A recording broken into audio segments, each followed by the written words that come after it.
Welcome to 101. I'm Greg Bassett, your host from the Salisbury Independent newspaper. It's a big day here at PAC 14, except we're not here at PAC 14. We're back doing a remote broadcast today, and we have as our guest one of the most important people. She's in the news every day here in Wicomico County, Dr. Donna Hanlin. Welcome, Dr. Hanlin. Thank you very much. Great to be here.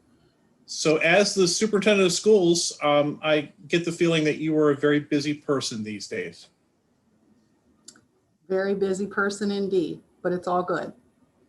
So you have reopened the classrooms. How is that going? It's going very well. We were really pleased to have done some pre-planning and we're ready once the governor announced the return to school and the new guidance that actually helped us return to our classrooms. So we have now pre-K to 12. We phased that in over a period of 3 weeks, and any students who wish to return in hybrid have been able to do so. This is the second week that our high schoolers are in. So we are actually right now we're monitoring the numbers of students who are in our classrooms.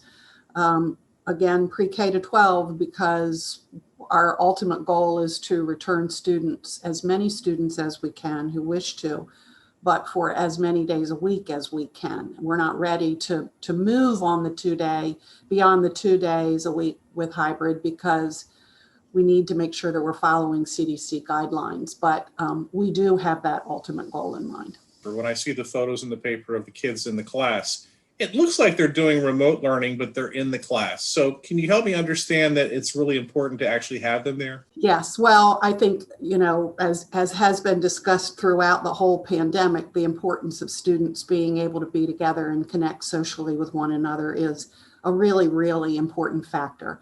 And to have the ability to interact with their teacher in the classroom is also important. But you are correct that in the vast majority of our classrooms, teachers are teaching both their students who are in person in the classroom, but also through video or through Zoom or Google Classroom, I should say, at home.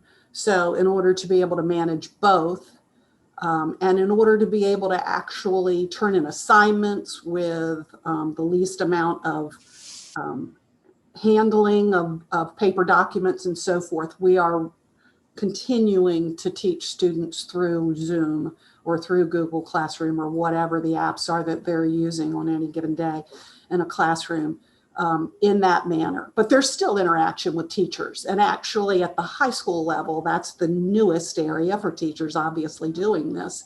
And so we know that they're getting used to doing that and will become more and more proficient at being able to manage both. The interesting thing is that when we first came back in a hybrid fashion early in the year, we were working with our youngest students, obviously that's who we brought back first, and looking at plans for how we could reorganize students so that students who wish to remain at home were online and students who wish to be in the classroom were in person and not doing what you're describing, so that you wouldn't have the teacher having to do both. But many of our teachers said, no, we want to continue with our students. And we have amazing teachers who are just incredible at what they do, and give them a challenge and they're going to figure out how to do it. We also have put some, we have a dedicated supervisor. Well, I shouldn't say dedicated because he's actually has a lot of jobs, but he's really, really good. Aaron Deal is really, really good at innovation and looking at working with teachers on how to best use technology in order to be able to accomplish what we're doing. So long answer to your question, but a lot happening in that area. No, I'm glad you mentioned the teachers, because in the national media, the perception is the teachers don't want to go back in the classroom, but they are desperate to get back to school. I think that's correct. I mean, obviously, we're very compassionate. We understand the fears of some parents and teachers and students about the unknowns of the pandemic, but We believe that we have put in place all of the safety measures that have been outlined by the Maryland Department of Health and the CDC. And so we think that we have set up the environment so that it is safe for everyone to return. And for the most part, teachers have been very receptive to that, knowing that we have those safety measures in place. And if there are teachers who have underlying health conditions, they're working with our human resources department to determine if there are accommodations that can be provided for them under the Americans with Disabilities Act. So again, another department that I can't say enough about how hard they're working, and that's our human resources department.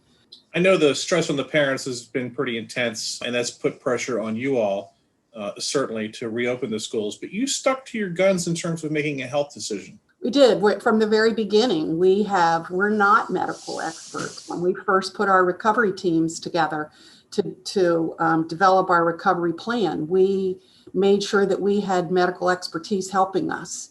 And we've always been very insistent on following the guidelines of the Maryland Department of Health and the CDC. And that's what we've done. I think there was a lot of, there were questions when we changed from going by the community metrics. Why did we all of a sudden change? Well, it was because of all of the research that's been done over the course of months showing that students could return to school safely. And then, of course, the community health metrics are a factor. In fact, in the new CDC guidelines, they're part of the decision-making matrix. And but it's all of the other factors that are in place, all of those safety measures like hand washing, mask wearing, physically distancing 6 feet, and so forth, that is just as important. I know you're not a cross your fingers and hope for the best kind of person. You're a planner and an organizer. How are you feeling about this time around? Do you think it's going to work? I do. I'm very optimistic, especially because of the slow growing number of community members who've received the vaccine, including our staff. We recently did a survey. We have about 67% of our staff who have either received the first vaccine or have an appointment to receive the first vaccine. So we're really, really pleased with that. And hopefully the remainder who want to receive the vaccine will get it shortly. But that, in addition to all of the other things that I've mentioned, and the fact that the community spread seems to be, we're now below 5%, we're below 15% in the cases per 100,000. I think all of those factors show that I've been saying for a while, I can see the light at the end of the tunnel. It's getting brighter and brighter. As someone who wrote editorials for years saying all of our students should have laptops and then receiving letters from people who said, no, they don't need laptops. They need to learn things by rote the way that we learned them in school. Now it's clear to me that all students have laptops. Yes, that's correct. Yeah, we were very fortunate through the receipt from CARES funding from the federal government that we were able to issue all of our students laptops and some hotspot devices, a number of hotspot devices because of connectivity issues. But yes, I think even when we're back in school in person, we will continue to issue students laptops so that they have that availability to work remotely. I think the jury's still out on what we're going to do with snow days in the future, but we all obviously know now what we're capable of doing. So, yeah. Speaking of what we're capable of doing, I was thinking about this interview this morning, and I was thinking about our interview from a year ago when we had first returned. I was actually doing the interview from home. And you said to me, what do you think about this idea that we would only be able to bring half of our students into the schools? And I'm thinking, you're crazy. and I remember saying to you something like, well, you know what? We never say never. We'll, put our best foot forward if that were to happen. But boy, would that be a challenge. And here we are. So you foresaw the future. Well, just in my cynical way, but yes. Speaking of cynical, one of the highlights of my spring every year, and I'm being sarcastic, is to write the school budget stories where you all ask for too much, and then the county says it's too much, and well, no, we need this, and there's all the drama back and forth. But if I'm reading things right, you have introduced a very flat budget, a very, I guess you would call it a COVID budget. That's correct. I would call it a hold harmless budget, if you will. There's not going to be any drama this year for me to write about, I don't think. We hope not. We hope not. We believe that we'll still be able to carry on with our goals and initiatives, maybe not in as robust a way with adding, potential staff that we need to support us in certain areas. But the reality is, with our drop in enrollment, we get the majority of our funding from the state. And so with the drop in enrollment, the governor has found a way in his budget to hold school systems harmless by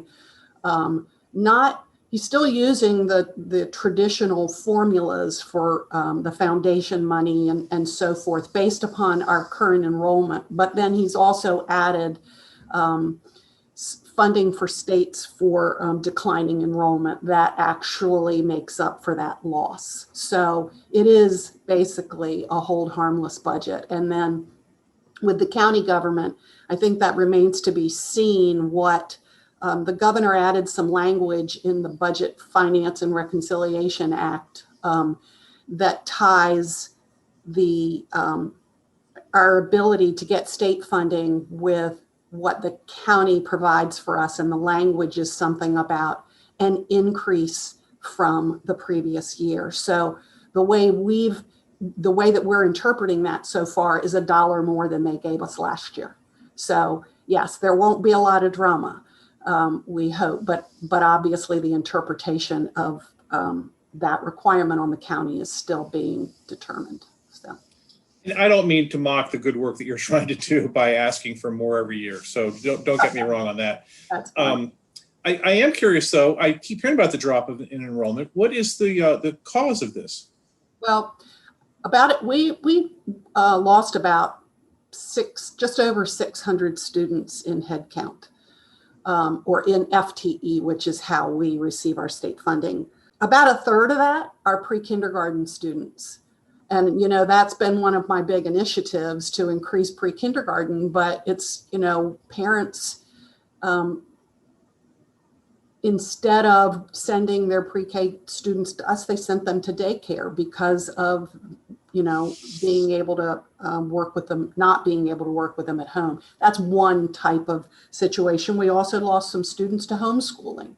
And we hope that those students will return to us when conditions return to normal. We're not an anomaly. Enrollments went down across the state, and we're all in the same predicament. And I believe that's why the governor determined that he would hold school systems harmless, knowing that this was an unusual year. Your capital requests and expectations are very significant. First of all, Beaver Run is looking tremendous. That's going to be a great asset to that side of town.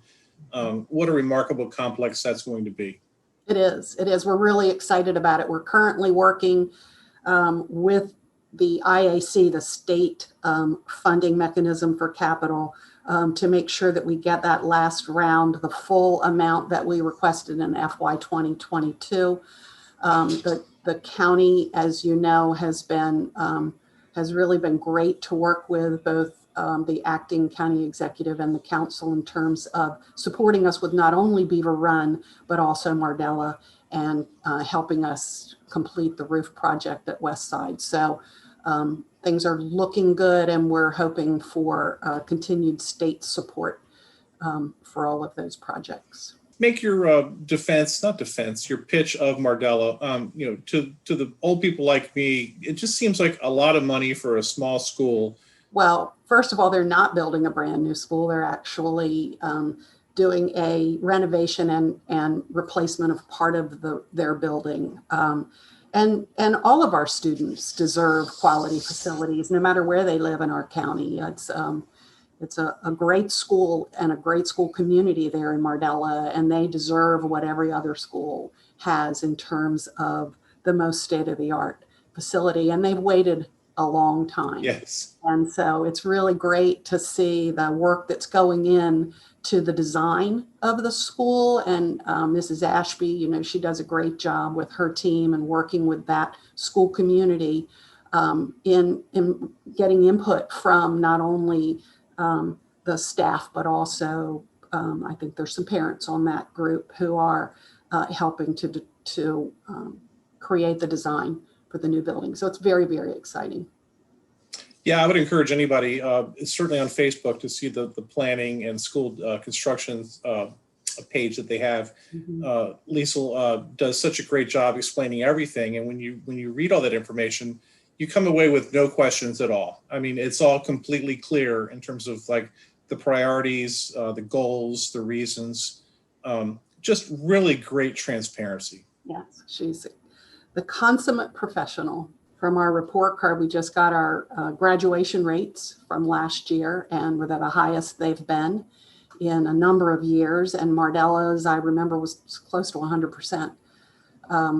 They do a great job there. And some would argue that it has to do with the size of the school and the ability of staff to relate personally, being with students in both middle and high school, and in some cases, with the elementary school being so close. It's a very close-knit community, and that has some bearing, I believe, on the success of students.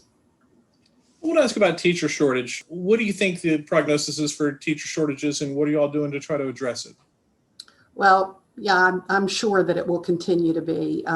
We've been really pleased with the fact that we haven't had teachers, probably fewer teachers leave us than mid-year even than we have in previous years. So as you know, that whole recruiting and retaining of staff is one of my primary strategic priorities. And so we'll continue to work in that area. Obviously, we're finalizing negotiations with our teachers' unions. So the whole ability to provide large cost of living increases this year is not going to be there because of budget, but there's so much more to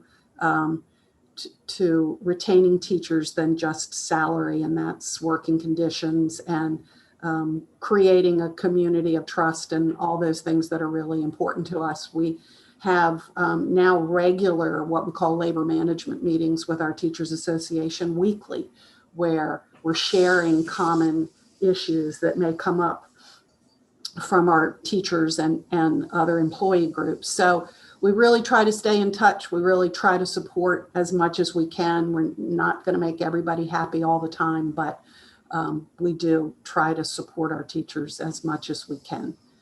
I was really moved by someone who appeared at the county council. His question was, it doesn't matter how things work because what's going on was wrong. And he just got up and said, we can approve a way station at the dump, like in a second, but we've got to argue about a new roof for our kids. Like, how is this happening? And I understand how it happens, and he did understand.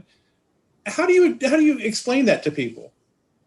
Well, I didn't hear that comment, but I guess there's some truth to it, and I think you could probably find issues like that to compare.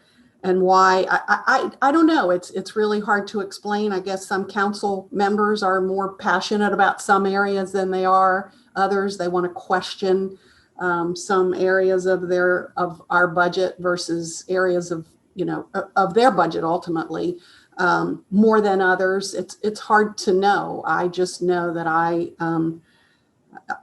it's important for me to work closely with the council so that they know that we are being as transparent as we possibly can be, and that we're going to answer any questions that they have about anything within our public education system for them. All they have to do is ask. And another reader misperception I deal with all the time, people love to say, oh, we spend half of our county budget on education. Yeah, I can't remember what the exact, at budget time, I'll know that and be able to quote it for you, but I can't. But you are right. When we get quoted that percent of the budget, it does include all entities, Warwick and the library, et cetera.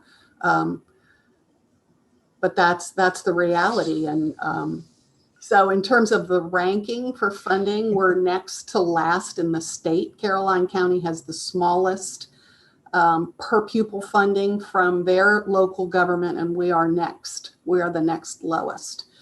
So the state compensates for that, and we're up above the mid-range in terms of state funding. And so we end up in the middle of the pack. But in terms of local funding, when you say 50% or 30%, that's really lower than a lot of counties across the state. One of the things that's been exposed through the pandemic is how many kids rely on the school system to feed them. We have about 60% of our students who qualify for free and reduced meals. And this year, because of that high percentage, we chose to participate in the CEP program, the community eligibility provision, which means that we qualify to feed through federal funds. I want to stress that, federal funds to feed all of our children for free.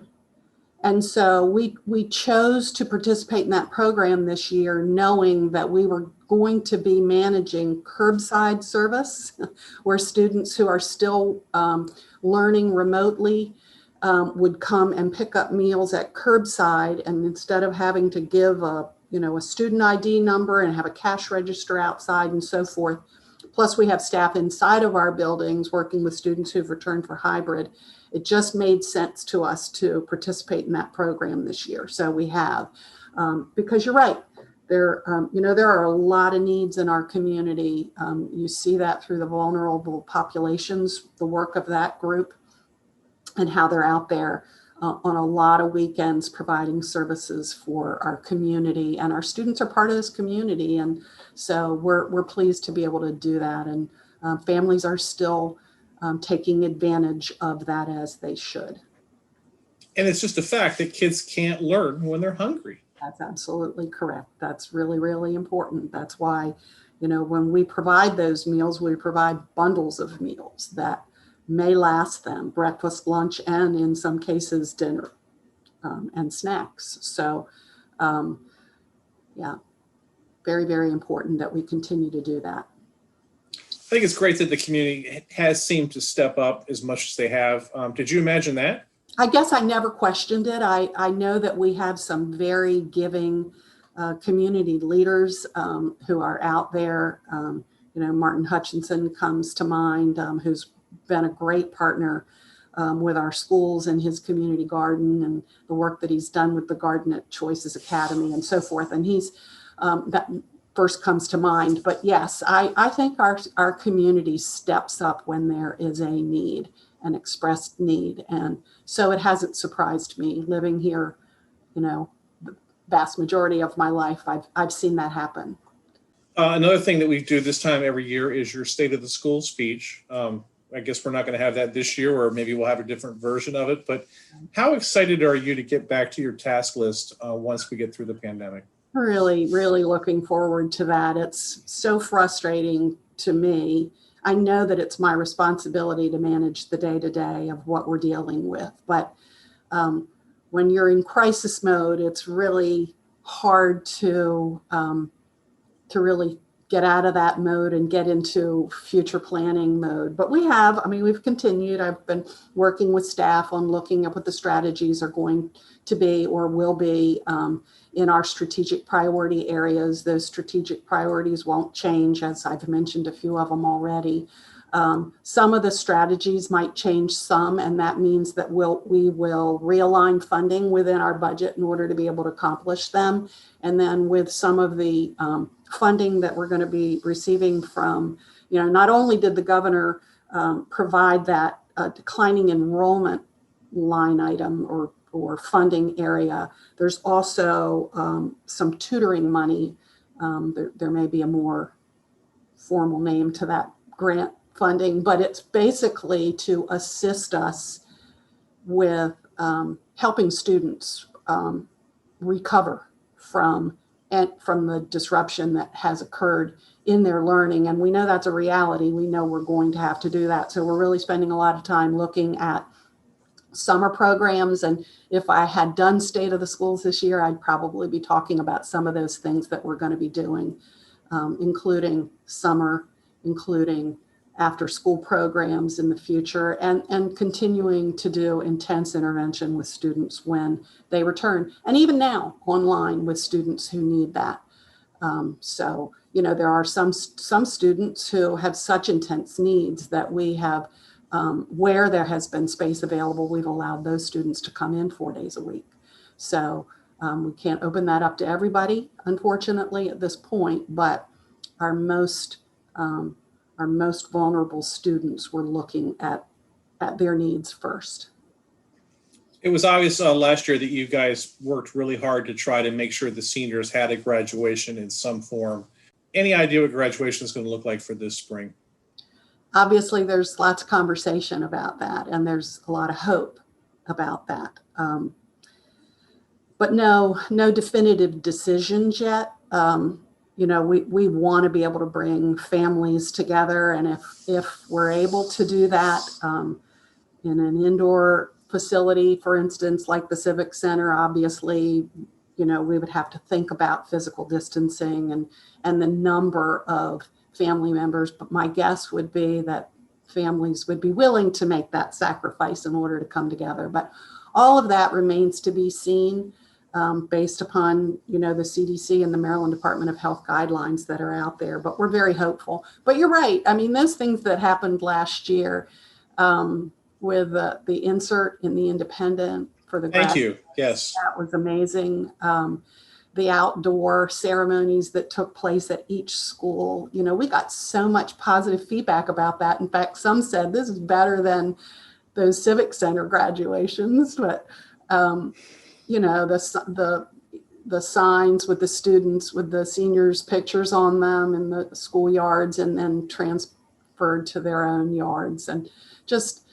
We tried to do everything that we could to make them feel special, knowing that it was so difficult. This year, seniors have it even harder, obviously, because last year's seniors, yes, it happened very quickly and, you know, from March until the end of the year. But when you think about it, last year's juniors, this year's seniors have really been out of school until just the last couple of weeks that they've had the opportunity to come back for a year. And so I know there's lots of hopes out there by parents and students about that. And we're going to do everything that we can to make it just as meaningful and special for those students as we did last year. And hopefully it'll be even better. She's Dr. Donna Hanlin. She's our superintendent of schools in Wicomico County, and we're so happy she could spend time with us here today. Dr. Hanlin, thank you so much. Thank you, Greg. Always enjoy being with you. Thank you. I'm Greg Bassett from the Salisbury Independent newspaper, another edition of 101 right here on PAC 14.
First Shore Federal is proud to support PAC 14 and one-on-one. We'd encourage every business to support PAC 14 and pick a program and support it, and let's make a difference.